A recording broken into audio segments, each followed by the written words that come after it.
Olá você, está no ar mais um Dicas Tributárias.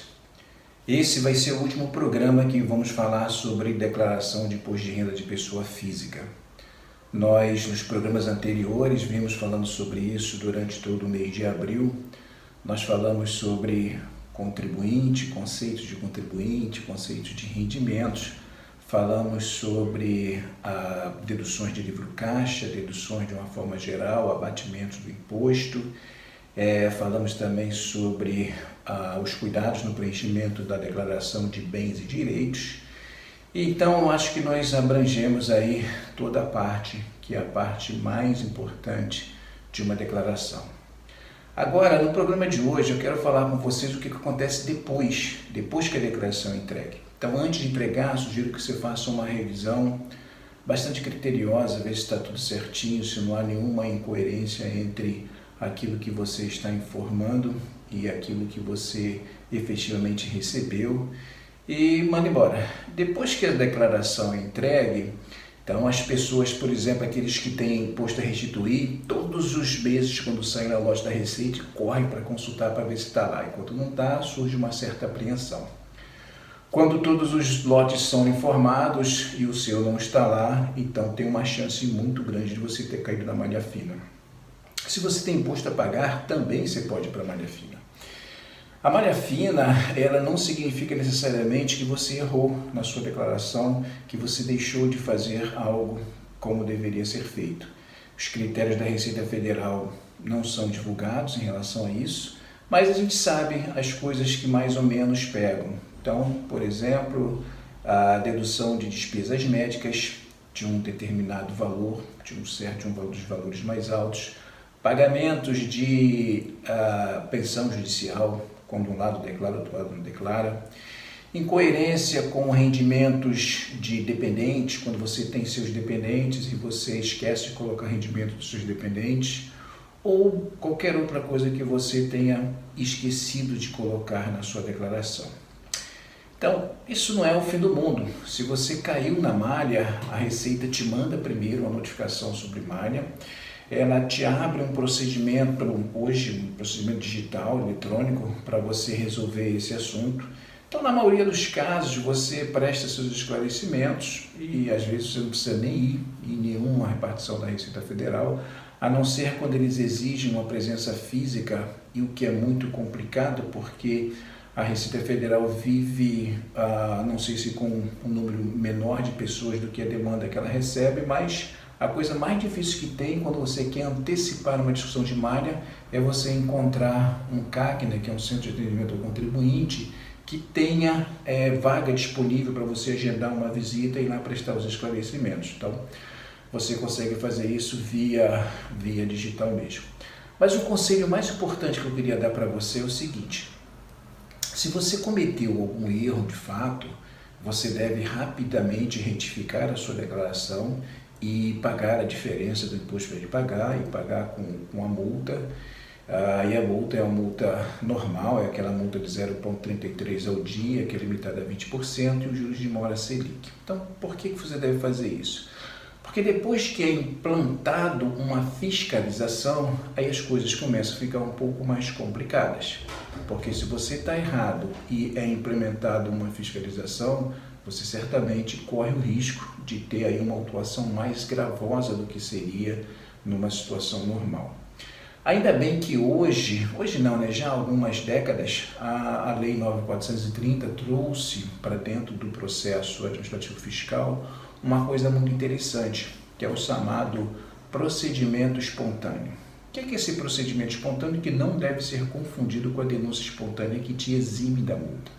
O procedimento espontâneo, que antes de existir esse dispositivo na lei, o que acontecia? Quando você recebia uma notificação da Receita Federal sobre início de fiscalização, toda a tua possibilidade de pagar menos não existia mais.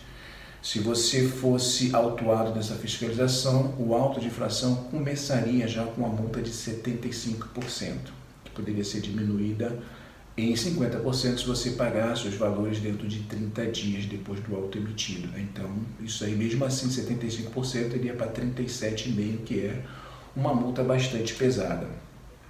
Depois de implantado esse sistema do procedimento espontâneo, ele diz o seguinte: quando você receber uma intimação da Receita comunicando a você que houve o início de uma fiscalização, você vai lá, dá uma olhada em todos os procedimentos. Se tiver algo errado que deva ser consertado, você tem 20 dias para fazer isso. Então, quando você conserta dentro desse prazo de 20 dias, você diz para a Receita: olha, beleza, errei, ou o que você está me pedindo realmente está errado, eu estou consertando e estou pagando o tributo que eu deixei de pagar. E quando eu faço esse pagamento, eu consigo escapar da multa de ofício lá de 75% e pago a multa normal de um atraso normal. Então, que seria aí esse ponto 33 ao dia, limitado a 20%, ou é mais o juros Selic. E a vantagem também é que o juros Selic não é juro composto, é juro simples, é o somatório das taxas Selic entre o mês seguinte ao que deveria ser pago até o mês anterior do pagamento e 1% somente no mês de pagamento. Então é bom você ficar de olho nessas coisas, porque a malha pode significar sim que você tem algum tipo de situação que você tem que corrigir, e eu recomendo que você corrija o mais rápido possível, porque se você ficar esperando a Receita Federal te chamar para apresentar a malha, pode ser que você tenha uma fiscalização nesse meio do caminho e a fiscalização acabar com a sua possibilidade de ter uma multa menor. Então, o que eu recomendo fazer é abrir, você consegue fazer isso via o ICAC, né? Porque é o modo eletrônico de atendimento ao contribuinte. Em algumas funções é obrigado você ter um certificado digital. Então, você com o certificado digital, você pode começar um processo digital.